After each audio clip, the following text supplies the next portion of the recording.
Selamat pagi saudara sekalian dikasih Tuhan, selamat berjumpa kembali, selamat hari Minggu. Kita akan masuk dalam ibadah bersama. Mari kita mempersiapkan hati kita.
Allah itu roh. Barang siapa menyembah Dia, harus menyembahnya dalam roh dan kebenaran. Jiwaku memuliakan Tuhan dan hatiku bergembira karena Allah, Juru Selamatku. Kiranya segala kemuliaan, hormat dan pujian dikembalikan pada Allah yang bersemayam di tempat yang maha tinggi. Kebaktian pada hari ini kita awali di dalam nama Allah Bapa, Allah Anak, Allah Roh Kudus. Turunlah kiranya damai sejahtera atas kita sekalian. Saudara sekalian, mari kita sama-sama bangkit berdiri. Kita akan memuji Tuhan. Nomor 18 mulia bagi namanya. Kita nyanyikan bait pertama, 2 dan ketiga.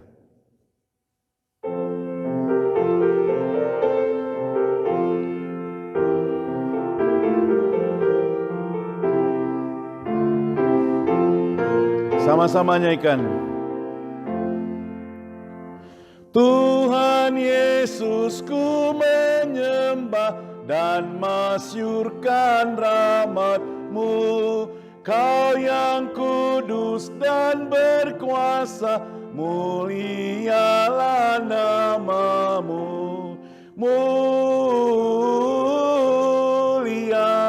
mulia, mulia bagi namanya. Mulia, mulia, mulia bagi namanya. Baik, kedua. Tuhan Yesus penebusku, Engkaulah terang yang kekal. Bangsa-bangsa, umat semua, puji Raja yang kekal. Mulia, mulia, mulia bagi nama-Mu. Mulia, mulia, mulia bagi namanya. Kau tinggalkan tata mulia, rela turun ke dunia. Kau tebus jiwa manusia dan mati di Kalvari. Mulia, mulia, mulia, mulia bagi namanya. Mulia, mulia, mulia bagi namanya. Mari kita masuk dalam doa. Kami bersyukur kepadamu, Bapa kami yang di surga. Kami bersyukur karena Engkau mengasihi kami, memberi kesempatan pada kami beribadah pada hari ini. Tuhan, kami doakan untuk setiap jemaat yang sudah mempersiapkan hati mengikuti kebaktian pada hari ini. Kami juga berdoa untuk setiap tim pelayanan yang sudah mempersiapkan diri melayani-Mu pada hari ini Tuhan. Oh Tuhan, biarlah seluruh rangkaian kebaktian ini kami serahkan ke dalam tangan Tuhan. Berkati Tuhan dan kuasa-Mu menaungi seluruh isi kebaktian ini. Agar teman-teman yang sudah mendengar firman Tuhan nanti tidak sia-sia. Tetapi mereka boleh mendapatkan berkat yang daripada Tuhan saja. Hanya di dalam nama Tuhan Yesus kami semuanya sudah berdoa. Amin. Hormat diberi bagi Bapa, Anak, dan Roh Kudus, dari mula sampai sekarang dan seterusnya, termulia. Amin. Amin. Silakan duduk kembali. Saudara, selanjutnya kita akan memuji Tuhan dengan puji-pujian nomor 43 dalam buku nyanyian kita. Nomor 43 judulnya Puji Tuhan Allah Penebusku.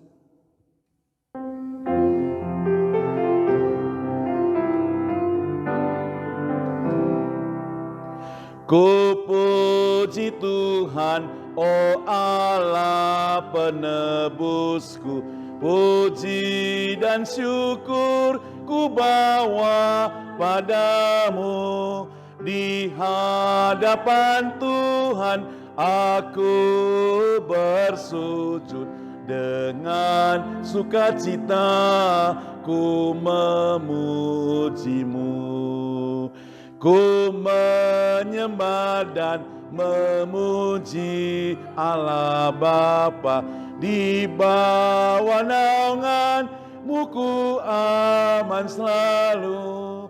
Bahaya menyerangku, Kau tak tinggalkanku. Sandar kuasa-Mu dan ku menanglah. Ku bersyukur dengan segenap hatiku, pujianku naikkan ke hadirat-Mu, dan lengan kuasa-Mu yang melindungiku. Padamu ku puji selama-lamanya. Bersama gereja di segala abad, kita akan sama-sama mengikrarkan pengakuan iman rasuli. Kita sama-sama bangkit berdiri. Pengakuan iman rasuli. Aku percaya pada Allah, Bapa yang Maha Kuasa, Khalik langit dan bumi, dan kepada Yesus Kristus, Anaknya yang tunggal Tuhan kita, yang dikandung daripada Roh Kudus, lahir dari anak darah Maria, yang menderita sengsara di bawah pemerintahan Pontius Pilatus, disalibkan, mati dan dikuburkan, turun ke dalam kerajaan maut. Pada hari yang ketiga, bangkit pula dari antara orang mati, naik ke surga, duduk di sebelah kanan Allah, Bapa yang Maha Kuasa, dan dari sana Ia akan datang untuk menghakimi orang yang hidup dan yang mati. Aku percaya pada Roh Kudus, gereja yang kudus dan am, persekutuan orang kudus, pengampunan dosa, kebangkitan tubuh, dan hidup yang kekal. Amin. Mari kita masuk dalam doa syafaat. Allah Bapa kami yang di surga, kami bersyukur kepadamu Tuhan, karena pada hari ini kami kembali boleh datang kepadamu. Khususnya kami boleh datang untuk menyampaikan doa-doa kami Tuhan. Pertama, kami bersyukur karena Engkau memberi kesempatan kami beribadah pada hari ini. Kami bersyukur karena Engkau telah menyediakan hamba-hamba Tuhan untuk melayani kami pada hari ini. Kami bersyukur Tuhan untuk kesehatan yang Tuhan berikan kepada kami hari ini. Terpujilah Engkau Tuhan, dimuliakanlah nama-Mu Tuhan. Tuhan Yesus, Bapa kami yang di surga, pada saat ini kami juga berdoa buat gereja kami dan masa depan gereja kami serahkan ke dalam tangan Tuhan. Biar Tuhan yang memimpin di dalam kebaktian-kebaktian yang kami selenggarakan walaupun virtual. Tapi kami doakan agar segala persiapan dan penyajian firman Tuhan ini boleh jadi berkat bagi banyak orang Tuhan. Kami tetap berdoa buat semua orang yang berkesempatan mendengarkan firman Tuhan melalui pelayanan ini Tuhan. Kiranya semuanya mendapat berkat dan firman Tuhan benar-benar tersalurkan. Bapa di surga, berkati setiap hamba Tuhan yang melayani di gereja ini Tuhan. Berkati mereka, berkati kesehatannya, berkati keluarganya. Bapa di surga, kami juga berdoa untuk setiap jemaat yang aktif di gereja ini Tuhan. Berkati mereka juga Tuhan untuk pekerjaan mereka. Berkati keluarga mereka Tuhan. Kalau ada yang sakit Tuhan sembuhkan dan pulihkan. Kalau ada yang sudah suam-suam kuku Engkau Tuhan, berikan semangat mereka kembali, tarik mereka kembali Tuhan, supaya boleh tetap setia kepadamu Tuhan. Bapa kami di surga, kami juga tidak lupa berdoa untuk negara Amerika ini Tuhan. Masa depan negara ini dan para pemimpin negara ini kami serahkan ke dalam tangan-Mu. Dari mulai presiden, menteri, dan para pejabat-pejabat yang ada di negara ini, kami pertaruhkan semua ke dalam tangan Tuhan agar mereka bekerja, merencanakan dengan penuh takut akan Tuhan. Demikian juga kami ingat bangsa dan negara kami di Indonesia, dari mulai Presiden Jokowi, para menteri-menteri yang ada, Tuhan yang memimpin mereka agar mereka menjalankan tugas dengan takut akan Tuhan. Sehingga masa depan negara kami makin maju Tuhan. Tuhan, kami juga berdoa untuk pandemi COVID-19 yang masih ada di seluruh dunia termasuk Amerika dan termasuk Indonesia. Pakailah pemerintah untuk diberikan hikmat menyelenggarakan peraturan-peraturan pemberantasan pencegahan COVID Tuhan. Demikian juga para dokter diberikan kesehatan yang sungguh-sungguh sehingga mereka bisa merawat orang-orang yang sakit Tuhan. Diberikan hikmat agar ditemukan vaksinasi yang ada Tuhan. Bapa di surga, kami juga berdoa secara khusus buat masa depan setiap jemaat kami Tuhan. Tuhan yang pimpin mereka. Kalau di antara mereka ada yang sedang mencari pekerjaan, oh Tuhan pimpin mereka supaya mereka dapat pekerjaan yang terbaik Tuhan. Tuhan, sebentar kami akan mendengarkan firman-Mu. Pakailah setiap kami Tuhan sebagai seorang murid yang baik mendengarkan firman Tuhan. Pakailah hamba Tuhan yang akan menyampaikan supaya firman Tuhan benar-benar menjadi berkat buat kami semua Tuhan. Tuhan, dengar doa kami yang tidak sempurna ini. Yang akan kami tutup dengan doa yang Engkau pernah ajarkan kepada murid-murid-Mu. Bapa kami yang di surga, dikuduskan nama-Mu. Datanglah kerajaan-Mu, jadilah kehendak-Mu di bumi seperti surga. Berikanlah kami pada hari ini makanan kami yang secukupnya, dan ampunilah kami akan kesalahan kami, seperti kami juga sudah mengampuni orang yang bersalah pada kami. Dan janganlah bawa kami ke dalam pencobaan, tetapi lepaskanlah kami pada yang jahat, karena Engkau yang punya kerajaan dan kuasa dan kemuliaan sampai selama-lamanya. Amin. Sebentar lagi kita akan sama-sama mendengarkan firman Tuhan. Mari kita mempersiapkan hati kita. Kita nyanyikan 248, mempersiapkan hati kita masuk dalam khotbah.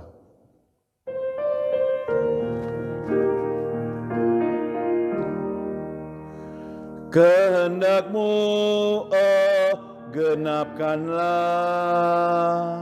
Ku tanah liat Kau penjunan, bentuklah aku seturut-Mu. Ku mau menunggu pimpinan-Mu. Baik, kedua, kehendak-Mu, oh genapkanlah. Tilik hatiku sucikanlah, di hadapan-Mu ku berserah. Yesus Tuhanku, oh terimalah. Baik, ketiga, kehendak-Mu, oh genapkanlah. Tolonglah aku yang berbeban, dengan kuasa-Mu ku bersandar, ku diselamatkan, ku ditebus.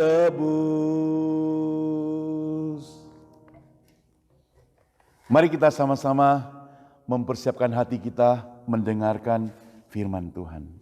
Mari saudara, saya mengajak kita membuka Alkitab di dalam 2 Korintus pasal yang ke-5 ayat 11 sampai ayat ke-15 terlebih dahulu. Nanti kita akan baca beberapa ayat yang selanjutnya. Kalau sudah temukan, kita akan sama-sama membacanya. Saudara membaca di rumah, saya bacakan untuk Anda. Pelayan untuk pendamaian. Kami tahu apa artinya takut akan Tuhan. Karena itu, kami berusaha meyakinkan orang. Bagi Allah, hati kami nyata dengan terang, dan aku harap hati kami nyata juga demikian bagi pertimbangan kamu. Dengan ini kami tidak berusaha memuji-muji diri kami sekali lagi kepada kamu, tetapi kami mau memberi kesempatan kepada kamu untuk memegahkan kami, supaya kamu dapat menghadapi orang-orang yang bermegah karena hal-hal lahiriah dan bukan batinia. Ayat 13, sebab jika kami tidak menguasai diri, hal itu adalah dalam pelayanan Allah. Dan jika kami menguasai diri, hal itu adalah untuk kepentingan kamu. Sebab kasih Kristus yang menguasai kami, karena kami telah mengerti bahwa jika satu orang sudah mati untuk semua orang, maka mereka semua sudah mati. Dan Kristus telah mati untuk semua orang supaya mereka yang hidup tidak lagi hidup untuk dirinya sendiri, tetapi untuk Dia yang telah mati dan telah dibangkitkan untuk kita. Demikian pembacaan Alkitab kita di 2 Korintus pasal 5 ayat 11 sampai 15. Saya mengajak kita membaca lagi ayat 20 dan 21. Jadi kami adalah utusan-utusan Kristus, seakan-akan Allah menasihati kamu dengan perantaran kami. Dalam nama Kristus kami meminta kepadamu, berilah dirimu didamaikan dengan Allah. Dia yang tidak mengenal dosa telah dibuatnya menjadi dosa karena kita, supaya dalam Dia kita dibenarkan oleh Allah. Nah saudara, demikian pembacaan firman Tuhan. Berbahagia kita semua yang membaca firman Tuhan pada hari ini, merenungkannya dan mempraktekannya di dalam kehidupan kita sehari-hari. Mari kita masuk dalam doa. Bapa di surga, kami datang kepadamu Tuhan, kami sudah membaca firman-Mu, khususnya mengenai Rasul Paulus. Tuhan ajarkan kami Tuhan melalui hamba-Mu ini, supaya apa yang dipersiapkan, apa yang akan disampaikan boleh menjadi berkat bagi kami semua ya Tuhan. Tuhan, waktu ini kami serahkan kepada hamba-Mu, supaya firman Tuhan yang disampaikan sungguh untuk memuliakan nama Tuhan saja. Di dalam nama Tuhan Yesus kami semua sudah berdoa. Amin. Tema khotbah pada hari ini adalah hidup untuk Tuhan atau mati untuk Tuhan. Tadi kita sudah baca di dalam 2 Korintus pasal 5, saya ulangi lagi ayat 15, di situ mencatat, dan Kristus telah mati untuk semua orang, supaya mereka yang hidup tidak lagi hidup untuk dirinya sendiri, tetapi untuk Dia yang telah mati dan telah dibangkitkan untuk mereka. Nah saudara, salah satu alasan yang sangat akurat mengapa Kristus sengaja datang ke dunia ini untuk kita adalah supaya kita yang hidup tidak lagi hidup untuk diri kita sendiri. Bukan hidup lagi untuk kepentingan diri kita sendiri. Tapi justru kita yang hidup adalah supaya kita bisa hidup untuk Dia yang telah mati dan dibangkitkan dari kubur.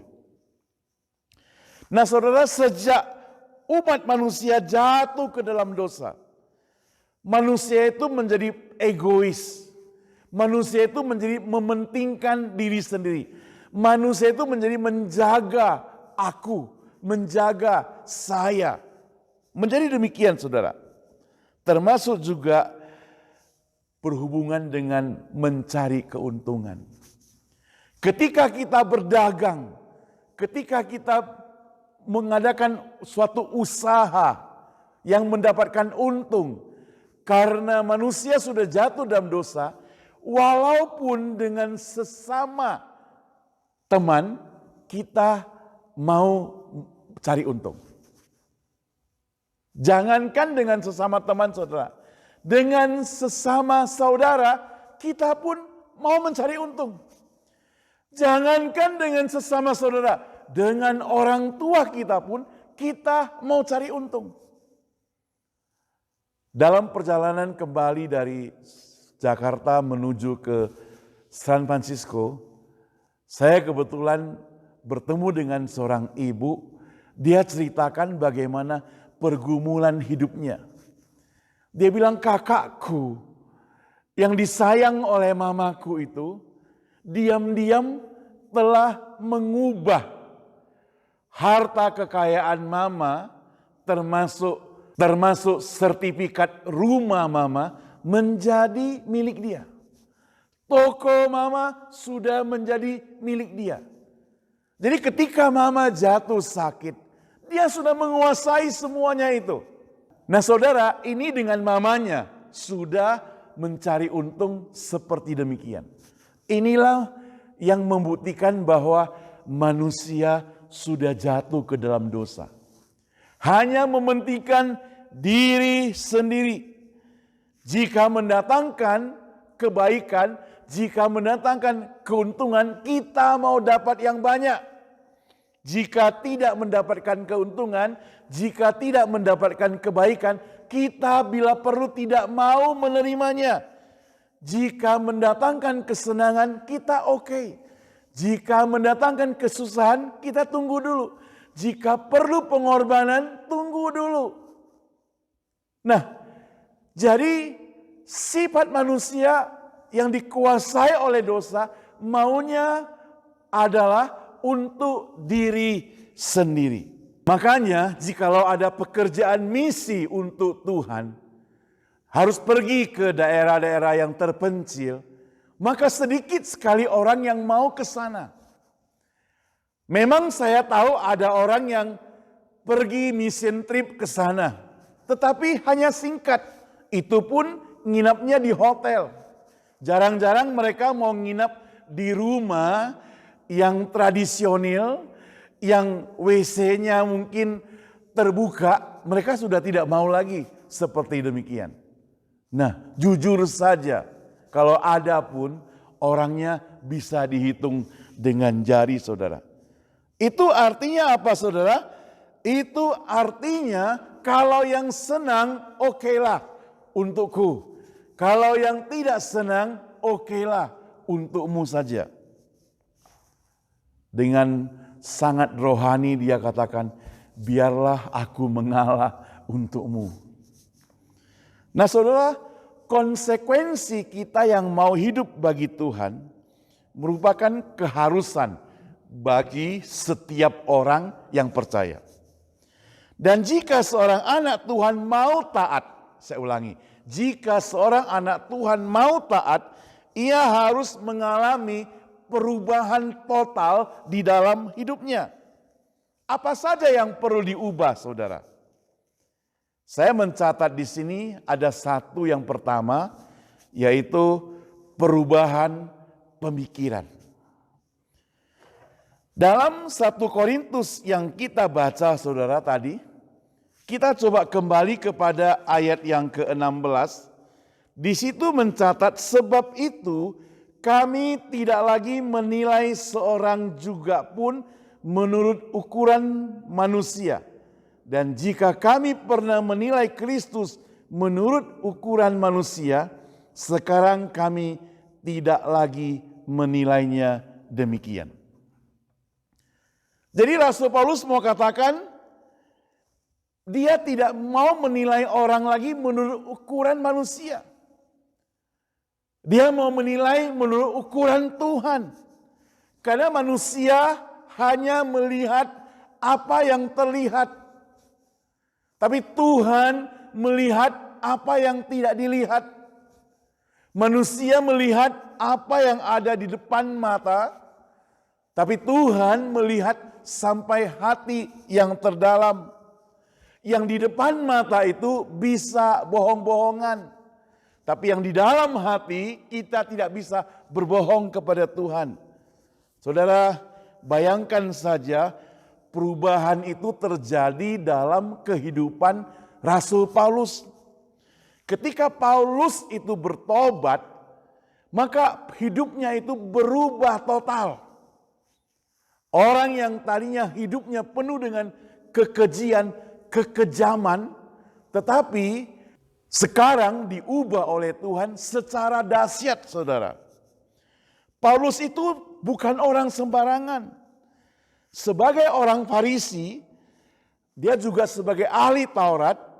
Gurunya itu adalah guru besar Gamaliel yang di dalam Kisah Para Rasul 23 ayat 3 mencatat, Paulus katakan, aku adalah orang Yahudi, lahir di Tarsus, di tanah Kilikia, tetapi dibesarkan di kota ini, dididik dengan teliti di bawah bimbingan guru besar Gamaliel yang giat bekerja bagi Allah, sama seperti kamu semua pada waktu ini, dia katakan. Siapa Gamaliel, saudara?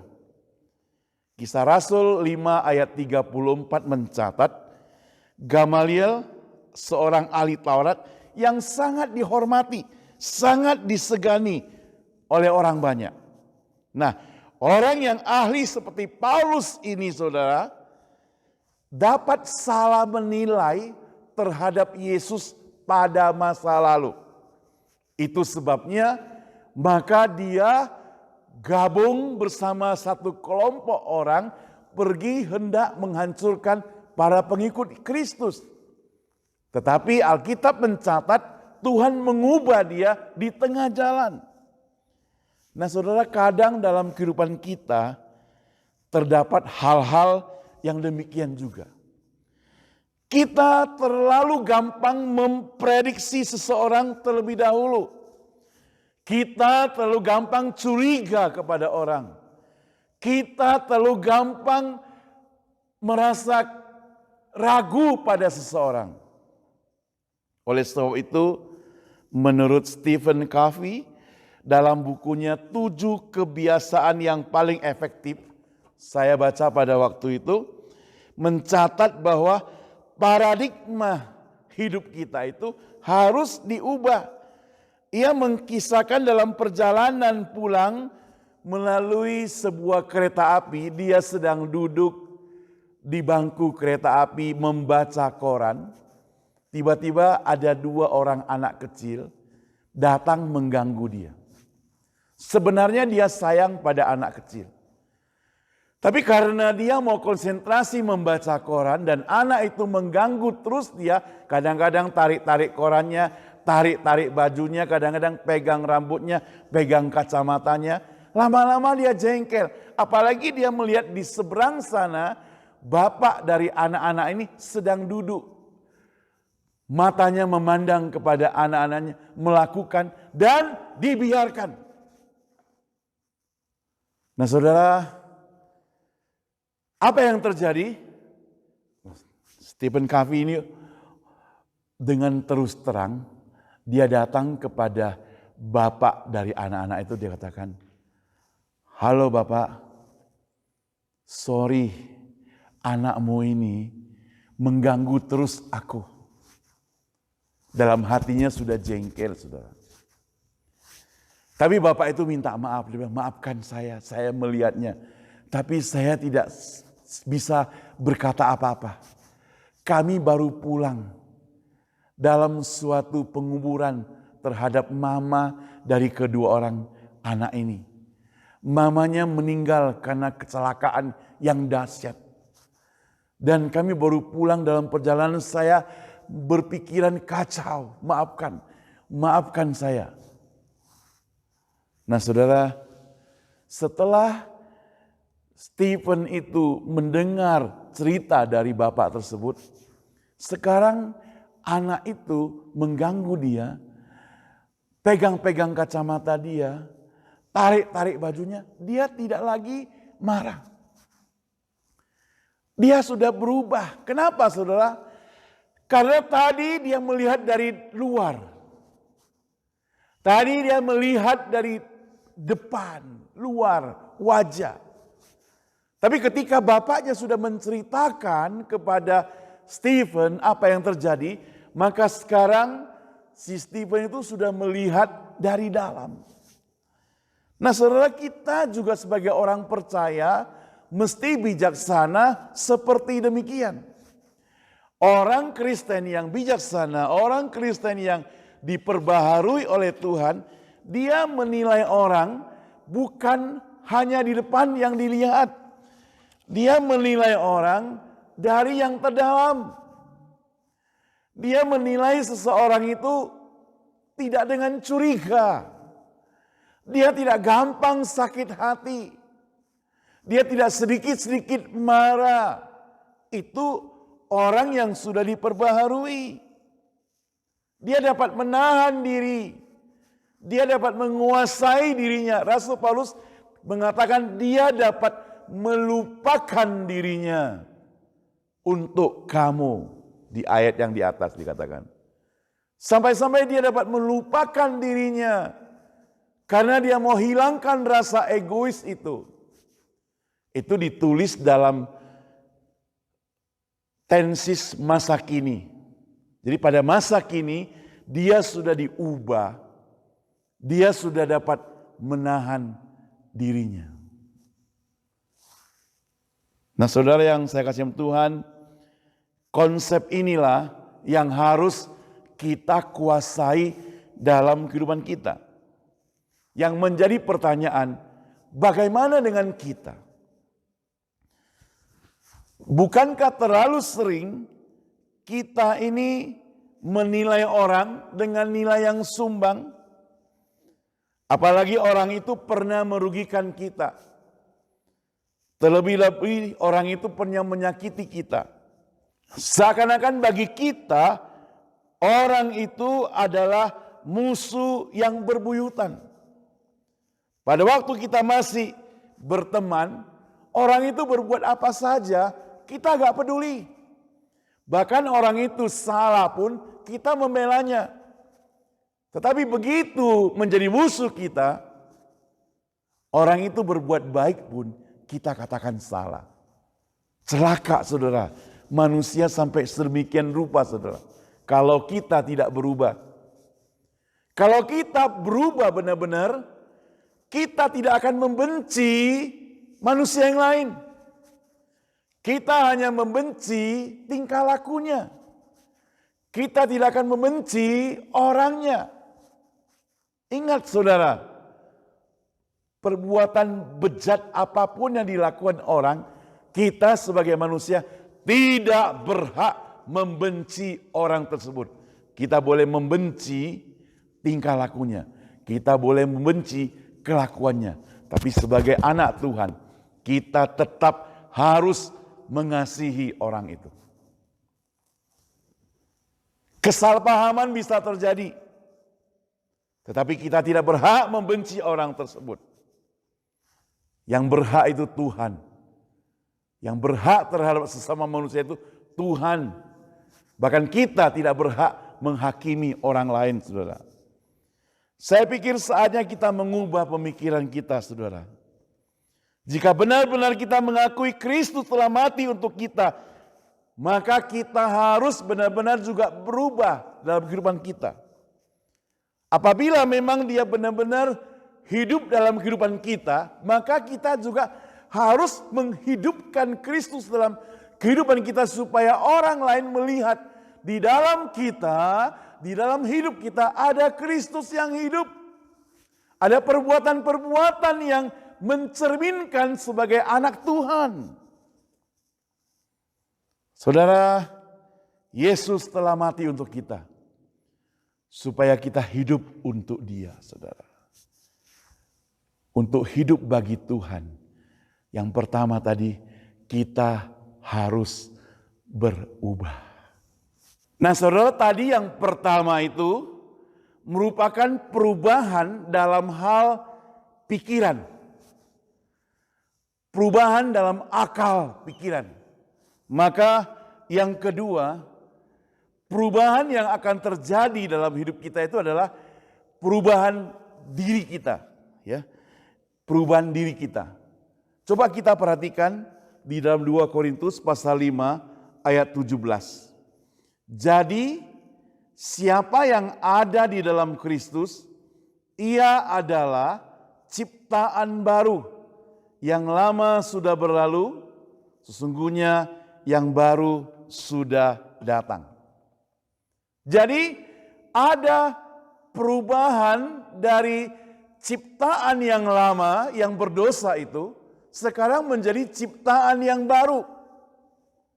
Ayat 17 mengatakan, kamu, aku, siapa saja yang sudah percaya kepada Tuhan Yesus, maka kita menjadi ciptaan yang baru. Nah, perubahan di sini disinonimkan dengan yang diperbaharui. Kita semua suka yang baru, saudara. Di tahun yang baru, kita perlu adanya pakaian yang baru, celana baru, sepatu baru, mungkin juga tas yang baru, dan sebagainya. Kalau lebih banyak uang lagi mungkin bisa mobil yang baru, rumah yang baru. Semua orang suka kepada yang baru-baru.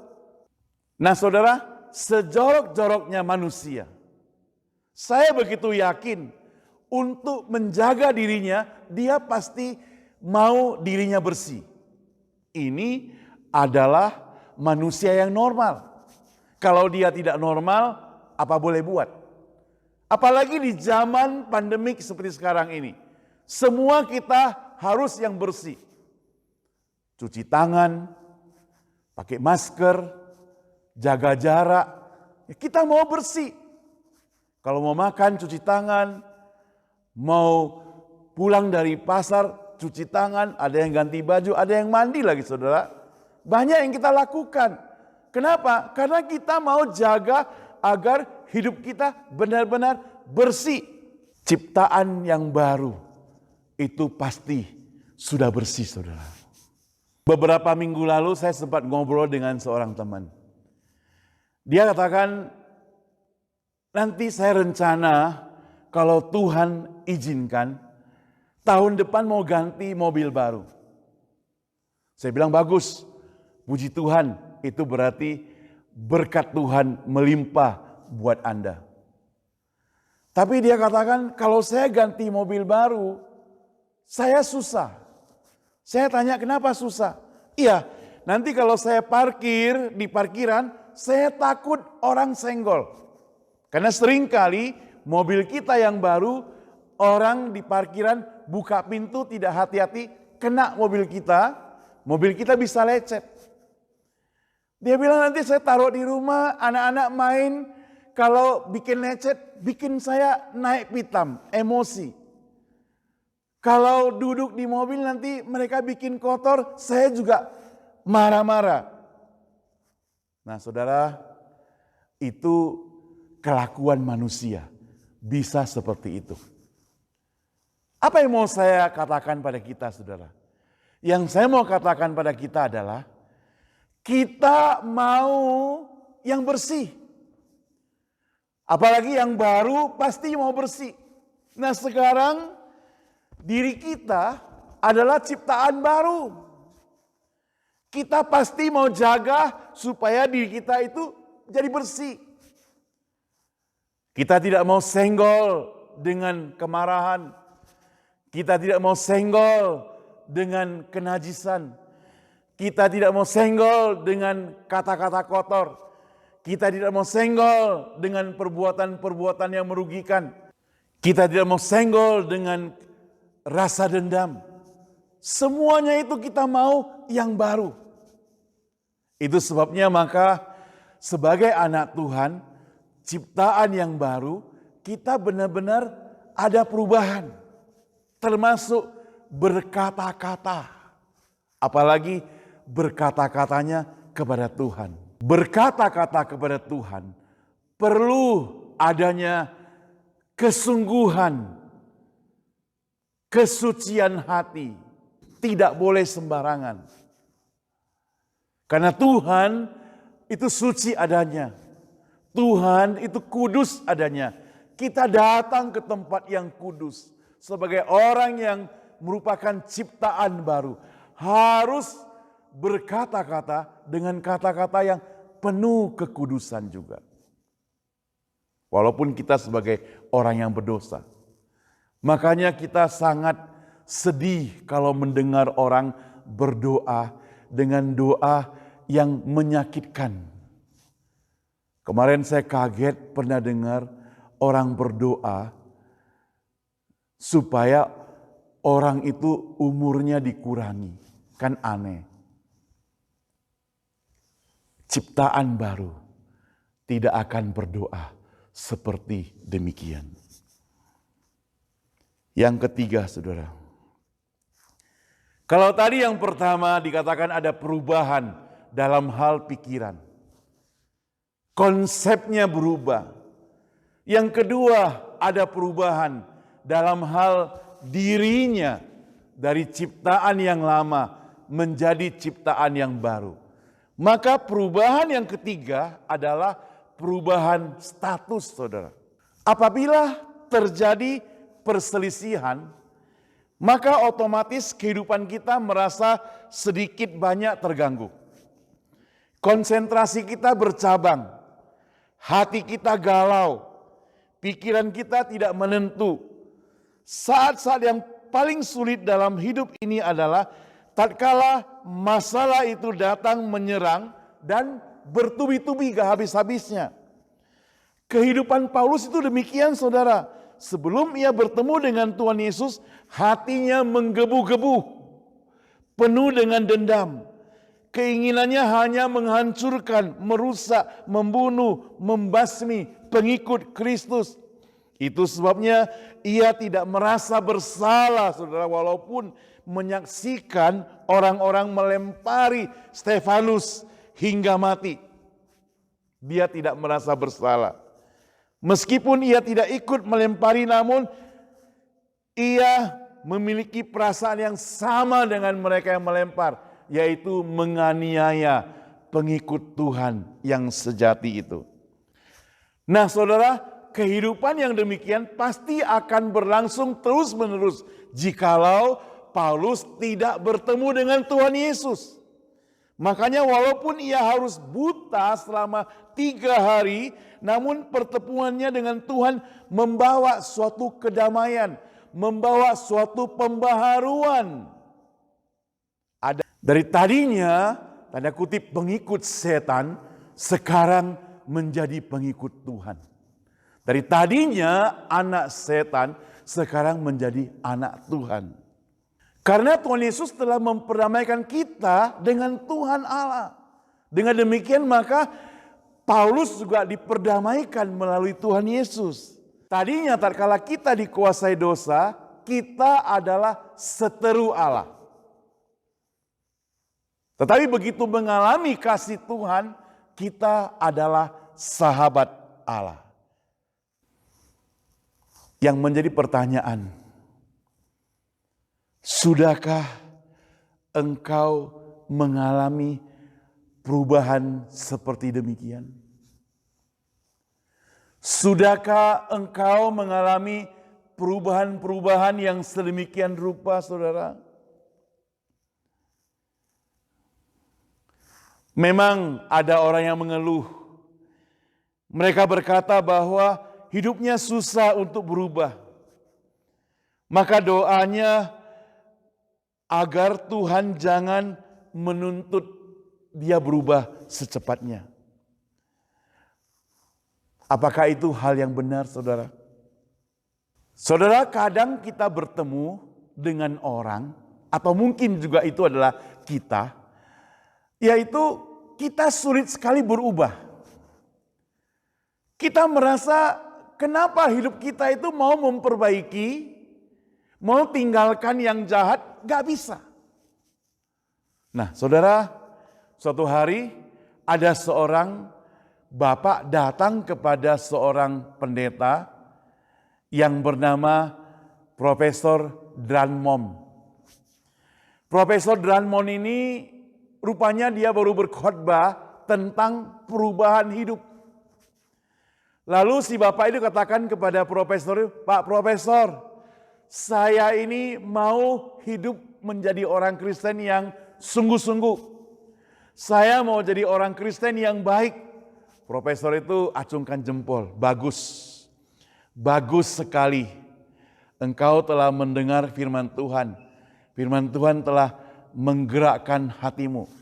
Dia bilang, benar Pak Profesor. Firman Tuhan tadi benar-benar masuk dalam hidupku. Benar-benar menyentuh hidupku. Benar-benar menegur aku. Lalu Pak Profesor bertanya pada dia, apakah kamu marah kalau firman Tuhan itu menyentuh hidupmu? Oh tidak, katanya.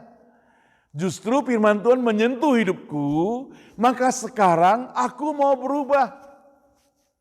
Tapi sulit Pak Profesor, saya punya kelemahan, saya punya dosa, saya punya perbuatan yang tidak bisa berubah.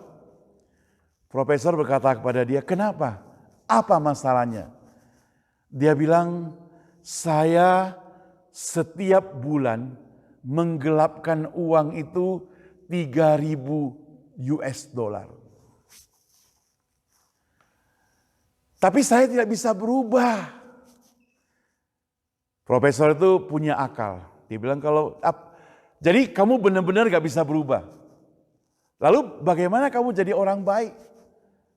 Iya, saya mau jadi orang baik katanya. Lalu profesornya katakan pada dia, kalau enggak begini. Kan setiap bulan kamu gelapkan atau kamu korupsi 3.000 dolar. Bulan depan kamu jangan 3.000 lagi, kurangi jadi 2.500. Nanti bulan depan lagi kurangi lagi jadi 2.000. Bulan depan lagi kurangi lagi jadi 1.500. Lalu si bapak itu berpikir-pikir, apakah ini benar? Pak Profesor katakan, menurut kamu bagaimana? Menurutku, kata bapak itu, mana bisa? Walaupun jumlahnya dikurangi, tetap saja saya berbuat yang salah. Jadi maunya bagaimana, kata Pak Profesor itu? Kembali dia bertanya kepada pemuda, kepada bapak itu. Si bapak itu katakan, semestinya saya harus berubah statusku. Kalau tadinya saya suka korupsi, sekarang tidak lagi. Profesor berkata kepada bapak itu, kamu tahu jawabannya. Tetapi kenapa kamu mau bertanya lagi kepadaku? Nah saudara yang saya kasih Tuhan, seringkali kita tahu kita mesti berubah. Tapi kita tidak mau lakukan. Kita tarik ulur dengan Tuhan. Kita selalu hitung-hitungan dengan Tuhan. Kita selalu tunggu saatnya. Dan tidak bisa berubah-ubah. Untuk hidup bagi Tuhan, kita harus benar-benar berubah. Pikiran kita berubah, hidup kita berubah, dan status kita harus berubah. Saudara, hari ini saya mau bertanya kepada Anda semuanya yang mendengarkan firman Tuhan ini. Apakah di dalam lubuk hati kehidupanmu ada hal-hal yang menurutmu belum diubah sampai hari ini? Sehingga membuat engkau tetap saja mempunyai jaga jarak dengan Tuhan. Tidak bisa dekat dengan Tuhan karena ada hal-hal yang menghalangi ini.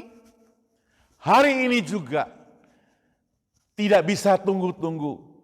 Tidak bisa tawar-menawar seperti nasihat profesor untuk orang yang korupsi itu.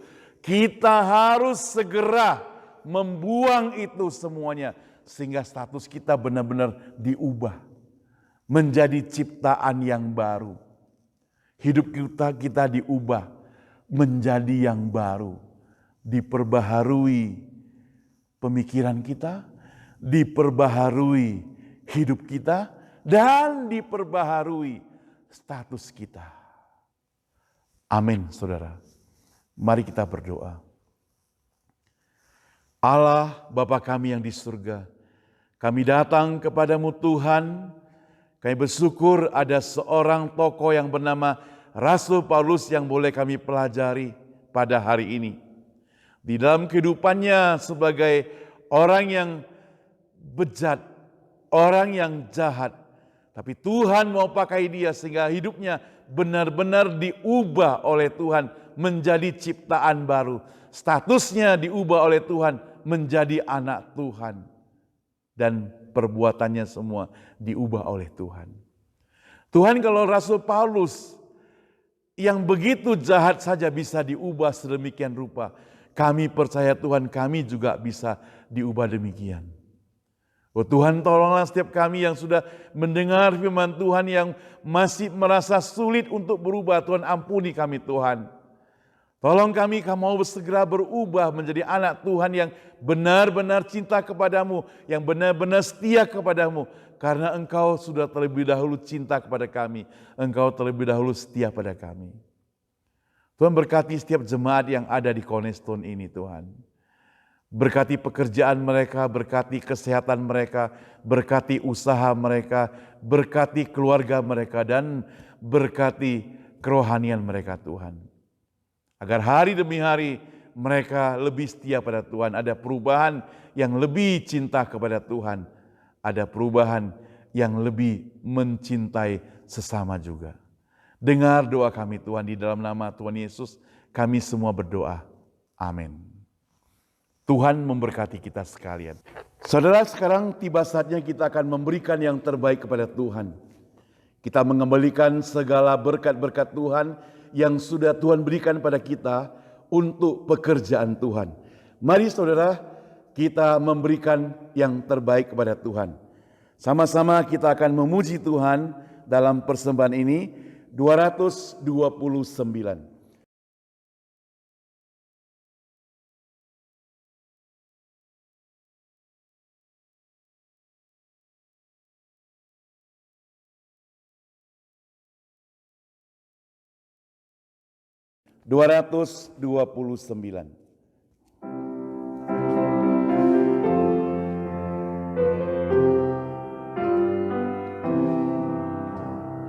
Tuhan, pimpinlah aku agar ku tak tersesat Kau beserta amanlah di dalam anugerah-Mu. Pimpin aku agar ku tak tersesat, melewati hidupku sampai tiba di sorga. Saat ombak menerpa, Kau yang melindungiku. Kau dekatku, tenanglah, itulah harapanku. Pimpin aku agar ku tak tersesat, melewati hidupku sampai tiba di sorga. Ketiga, Tuhan pimpinlah aku sampai badai berlalu. Saat tiba di sorga, air mataku terhapus. Katakan pimpin aku agar ku tak tersesat, melewati hidupku sampai tiba di sorga. Mari kita masuk dalam doa ucapan syukur. Kami bersyukur kepadamu ya Tuhan, karena berkat-berkat-Mu yang begitu luar biasa senantiasa ada pada kami. Kami bersyukur karena Engkau tidak pernah melupakan kami. Kami bersyukur karena Engkau senantiasa menyediakan segala yang kami perlukan. Oh Tuhan, saat ini kami mengembalikan sebagian dari berkat-berkat Tuhan yang Engkau sudah berikan kepada kami. Kiranya apa yang kami persembahkan Tuhan boleh dipakai oleh gereja kami untuk memperluas kerajaan Tuhan dimanapun berada. Khususnya kami doakan untuk persembahan kami pada hari ini. Berkati setiap tangan-tangan yang telah memberikan persembahan. Berkati pekerjaan mereka, berkati keluarga mereka, dan berkati iman kerohanian mereka serta kesehatannya. Hanya dalam nama Tuhan Yesus kami serahkan persembahan ini. Amin. Jemaat sekalian, dengan tetap bangkit berdiri, mari kita nyanyikan doksologi, kemudian doa berkat dan amin song.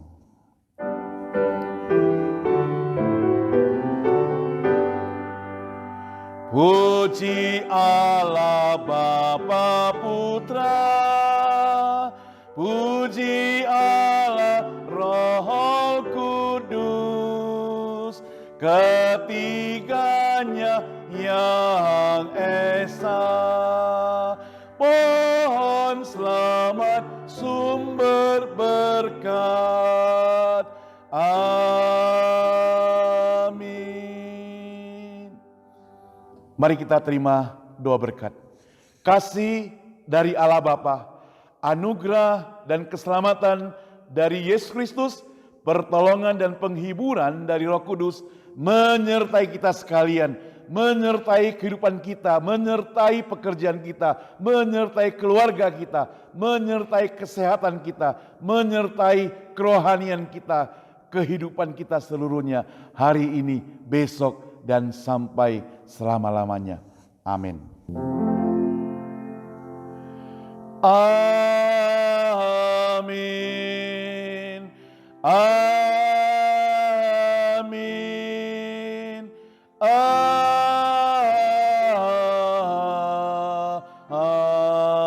Amin. Amin.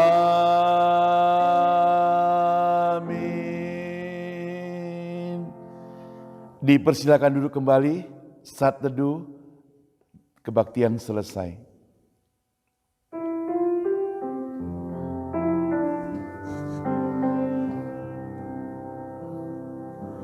Lingkupiku dengan sayapmu, naungiku dengan kuasa-Mu. Di saat badai bergelora, ku akan terbang bersama-Mu. Bapa, Kau Raja atas semesta, ku tenang sebab Kau Allahku. Ku tenang sebab Kau Allahku.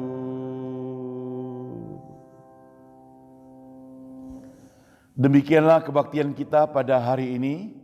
Kiranya Tuhan memberkati kita sekalian sepanjang hari ini, sepanjang minggu ini, dan sampai ketemu minggu depan.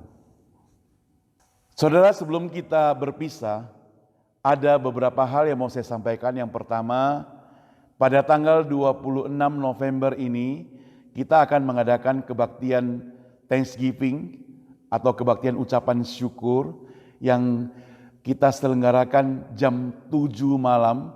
Nanti linknya akan saya berikan kepada Anda. Lalu saudara, KJRI bekerja sama dengan FKGI akan menyelenggarakan Natal bersama untuk seluruh Bay Area dan juga lingkungan KJRI San Francisco pada tanggal 12 Desember yang akan datang, yaitu tepatnya hari Sabtu, jam 5 sampai jam 7 malam. Nah saudara, nanti saya akan berikan linknya kepada saudara.